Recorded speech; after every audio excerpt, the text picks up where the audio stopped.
Hi అండి. ఈరోజు మెంతుకూర cauliflower చేస్తున్నాను. మెంతుకూరలో క్యాలీఫ్లవర్ వేసి వండితే చాలా బాగుంటుందండి. ఇది చిన్న మెంతుకూర. ఎలా చేయాలో చూద్దాము. ఇప్పుడు కర్రీ ఎలా చేయాలో చూద్దామండి. ఉల్లిపాయ, పచ్చి బఠానీలు, పచ్చిమిరపకాయలు, క్యాలీఫ్లవరు, టమాటాలు, మెంతుకూర. స్టవ్ వెలిగించి కడాయి పెట్టానండి. ఆయిల్ హీట్ అయింది. ఇవి కట్ చేసుకుని ఉల్లిపాయలు వేసుకోవాలి.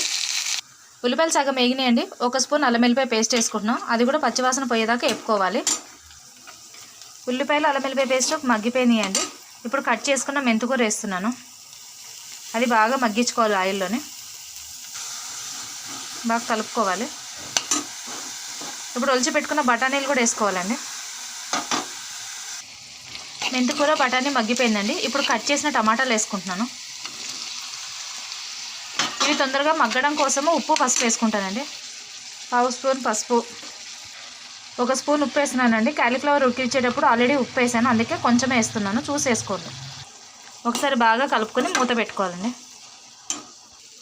అయిందండి. టమాటా మగ్గిందండి. ఆయిల్ మొత్తం పైకి తేరింది. ఇప్పుడు కొంచెము మసాలా పొడి వేస్తున్నాను. ఇప్పుడు కారం అండి. 1.5 స్పూన్ కారం వేస్తున్నాను. బాగా కలుపుకోవాలి.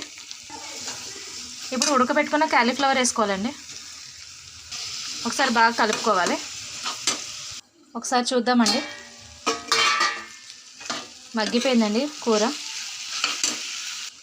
అయిపోయిందండి. మెంతికూర క్యాలీఫ్లవరు చాలా బాగుంటుందండి. చపాతీకి కానీ రైస్ కానీ ఒకసారి ట్రై చేయండి. దీంట్లో వాటర్ వేయకూడదండి. ఇలాగే దగ్గరికి మగ్గించుకుంటే సరిపోతుంది.